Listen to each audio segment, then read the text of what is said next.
और 15 अप्रैल 1948 को 30 छोटे से राज्यों को मिलाकर हिमाचल प्रदेश का गठन उनके नेतृत्व में हुआ। और 15 अगस्त 1947 से लेकर जब तक संविधान लागू नहीं हुआ, चुनाव की प्रक्रिया शुरू नहीं हुई, तो वो कॉन्स्टिट्यूट असेंबली के मेंबर भी हुए, यानी संविधान के निर्माण में भी उनका योगदान दिया। हिमाचल प्रदेश के बनने बनाने में उनका विशेष योगदान दिया। प्रधानमंडल के रूप में जो है उन्होंने बहुत बड़ा संघर्ष किया और हिमाचल प्रदेश बना। पहले पारसी स्टेट बना, फिर टेरिटोरियल काउंसिल हुआ, फिर संघर्ष हुआ और संघर्ष के बाद फिर 1963 में हिमाचल प्रदेश को जो है उसको जो है विधानसभा का दर्जा दिया गया। और उसके बाद फिर पंजाब के जो पहाड़ी क्षेत्र थे उनका विलय हुआ हिमाचल प्रदेश में, और वर्तमान जो हिमाचल प्रदेश है उसका स्वरूप बना। और 25 जनवरी सन 1971 को पूरी जो है दर्जा जो है पूर्ण दर्जा जो है राज्य के दर्जे के रूप में हिमाचल प्रदेश को मिला। तब भी वही नेतृत्व कर रहे थे। तो मैं ये समझता हूँ कि ये संकल्प के माध्यम से जो विषय आज माननीय सदन में आया, जिसको माननीय सदस्य सोलंकी जी ने लाया, संकल्प जो है ये अधिकार है माननीय सदस्यों का। हमारे नियम जो है रूल 101 जो है इस बात की इजाज़त देता है कि कोई भी माननीय सदस्य संकल्प के रूप में अगर उनको लगता है कि कोई विशेष कानून बनाने की आवश्यकता है या उस संकल्प के माध्यम से कुछ ऐसी विशेष परिस्थितियां हैं जिसका जिक्र करना आवश्यक है और माननीय सदन के ध्यान में वो विषय जो है उस संकल्प के माध्यम से लाता है। प्राइवेट जो मेंबर्स डे है उसमें प्राइवेट बिल भी आते हैं। जो कानून बिल जो सरकार अक्सर लाती है, आज की विधानसभा में बहुत जो हमारे माननीय सदस्य हैं वो प्राइवेट मेंबर बिल के रूप में कोई बिल लाते नहीं है, अदरवाइज बिल भी आ सकता है। तो ये अधिकार है माननीय सदस्यों का और उसका प्रयोग करते हुए सोलंकी जी ने एक संकल्प लाया, बैलेट हुआ, जिसमें ये संकल्प जो है उस बैलेट में आया। जो अन्य 4 थे वो भी बैलेट के ही थे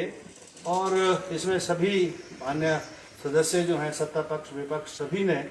सहमति प्रकट भी की और एक स्वर से जो उनका योगदान हिमाचल के निर्माण में रहा है उसको भी याद किया। तो मैं समझता हूँ कि ये जो है एक संकल्प के माध्यम से बहुत ही महत्वपूर्ण विषय जो है आज इस माननीय सदन में चर्चा में आया और वो संकल्प जो है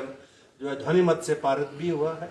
और ये संकल्प अब केंद्र सरकार के पास जाएगा। और मैं ये महसूस करता हूँ कि डॉक्टर परमार के जो है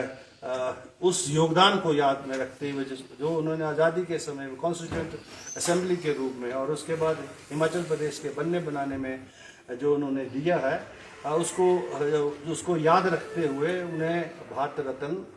जो की उपाधि मिलनी चाहिए, ऐसा इस माननीय सदन की भी मंशा है और मैं भी व्यक्तिगत तौर पर इस बात को महसूस करता हूँ। धन्यवाद। एक सवाल, आज सदन में एक ऐसा घटनाक्रम हुआ है जिसमें ये देखा गया कि जो सूचनाएं दी जाती हैं, जैसे कि वो बिजली के बिल को लेकर जो है एक चीज़ सामने आई, तो इस तरह के जो डॉक्यूमेंट्स रखे जाते हैं इस पर आज सवाल उठ रहे हैं, क्या कहना है इसका? उसका जवाब दिया गया। आज वो विषय दोबारा से उठा, जबकि वो विषय जो है 0 आवर की बजाय जिस दिन ये प्रश्न लिस्टेड था और जब चर्चा में आया था उस दिन वो जो हमारे माननीय सदस्य श्री बाली जी हैं वो भी उस वक्त उसका स्पष्टीकरण ले सकते थे, क्योंकि जब प्रश्न चर्चा में आता है और चर्चा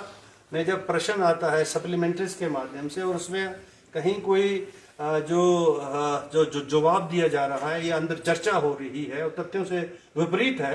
तो कोई भी मान्य सदस्य जो है प्रश्न करके उन तथ्यों को जो है सही कर सकता था। तो पता नहीं उस दिन क्यों नहीं,